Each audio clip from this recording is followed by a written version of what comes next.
with him, I'm telling you. He says, I'm checking it. Checking what? Checking that date. Good evening, everyone, and this is Tuesday, March 1st, and this is the Board of Selectmen.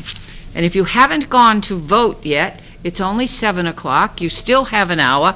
Get out and vote. Thank you. The minutes, please. Motion to accept? Second. All in favor? Aye.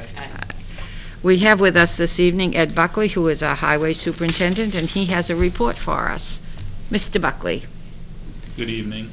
before you give your report, good job on the snow removal and keeping our town clean. Thank you. With that said, we have 19 days left in winter to get through. So. I'm seeing some at the end of the weekend. Yeah. What's that? I'm seeing some at the end of the week. Yeah. Yeah, Friday, right? We got our fingers crossed. Me No more too. snow. While we're on the subject of snow and ice, I believe we've only had one event since the last time I came in, and for a total of 11 at this point, and 5 of which were plowing events. An update on our snow and ice budget. To the best of my knowledge, at this point, we are at about 182,836, and that would include all labor, contractors, salt, repairs, etc. And just to mention that we started the season out with a nearly empty salt shed, so the salt cost alone out of that number I just gave you is 86.5, so about 27,000 was to fill it up at the beginning of the season. So what we actually spent this year is a little less, obviously, if you take that out. Much better than last year so far, but I don't want to curse us, so still got to get through March. So in the meantime, we had a pretty good windstorm recently, and we've been out with the chipper and picking up brush and chipping some small trees and things on the sides of the road here and there. I've done quite a bit of cleanup. Did we have any major issues with that? Any big trees or anything? I mean, we had some, late evening after midnight calls where we had to come in and cut up some trees to get them out of the way, but, nothing too unusual. With that also, brush, as far as the residents go, just a reminder, the brush dump will reopen on April 2nd, the first Saturday, for residents looking to get rid of the storm debris. And we've been out patching some potholes here and there, not too bad this winter. The Temme Road drainage repair, the emergency repair we had to do, that's complete. The contractor had to work through one night on that, which was a pretty tough situation, but they got through it and it's been patched.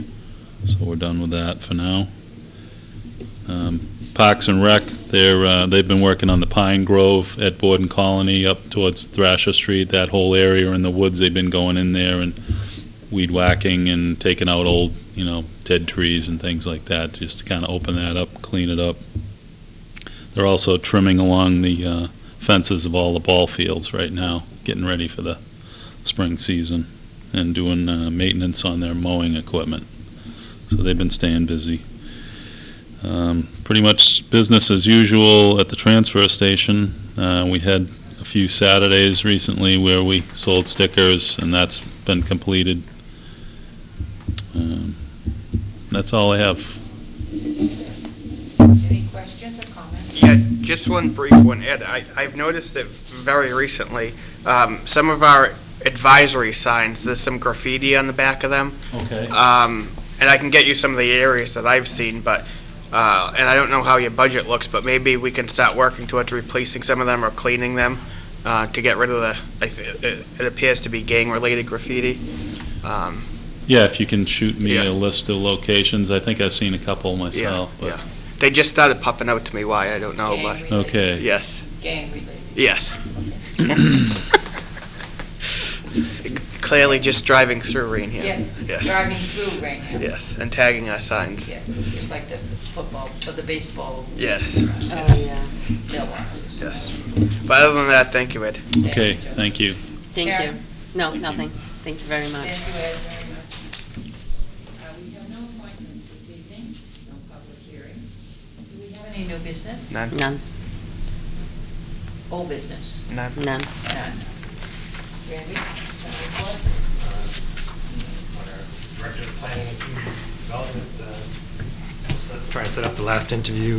I think the gentleman's interested in meeting on March 10th, as we had discussed, but we're just working on a time.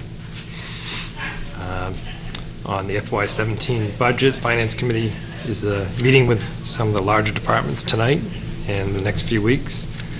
We should have BR's budget soon, as it holds its public hearing on its budget next Wednesday, March 9th. And the draft warrant is due April 5th, final warrant on April 12th, and town meeting is May 16th.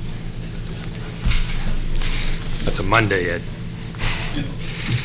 Next Selectmen's meeting, Fire Chief is coming in. We also have a Fire Safety Committee meeting at 6:15 that night.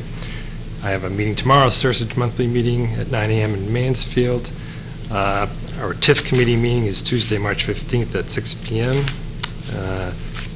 And annual rabies clinic, Saturday, March 26th, 12 noon to 2 p.m. behind the fire station. Any questions for Randall? None. Selectmen's report, do you have anything? Just to echo what you said, Madam Chair, we're still trying to get it to vote. I'll vote it at the middle school, and we definitely encourage people to do so. It was great down there seeing all those people. It was a big turnout. Cars everywhere, what a turnout. I tell you, Trump's got them out. That's what everybody was saying, yeah. Coles, oh, Trump's got them out, everybody's coming in to vote, which is wonderful, oh my goodness. It should be like that every election. Every election. Correspondence. We have a couple of pieces of correspondence here this evening. One is from the Raynham Housing Authority, and this letter is from Karen Riley, and it pertains to a bylaw that we had discussed with her lately, way back, and we haven't completed our comments and questions on it, so what do you suggest we do? Take this under advisement? Second. All in favor? Aye. And we will get back to Karen. I have a letter from G. Lopes, and this pertains to a piece of property located at King Philip and Thrasher Streets, but it's a little unclear as to exactly what point of King Philip and Thrasher Street it is. I would suggest that we take this under advisement also. Second. All in favor? Aye. We'll get back to Mr. Lopes on that. The Cable Committee, the Cable Advisory Committee, we have two cable committees here, but this is the Cable Advisory Committee, and Kevin Ellis has asked if we would announce again that they're looking for more members on the committee, and that the contract is just shy of 4 years in its renewal. He said we'll need community input, and they'll be holding hearings, but they do need some more members, so anyone who's interested in being on the Cable Advisory Committee, please contact Kevin Ellis. He didn't leave me his phone number, so I don't have it handy. But you can call Debbie at the office and she'll be able to give it to you. We have no press time this evening, no emergency business. We don't have any citizens here this evening, so we have no community input, which brings us to our, Motion to accept and sign the warrant. Second. all in favor? Aye. Thank you very much, and we'll see you next week.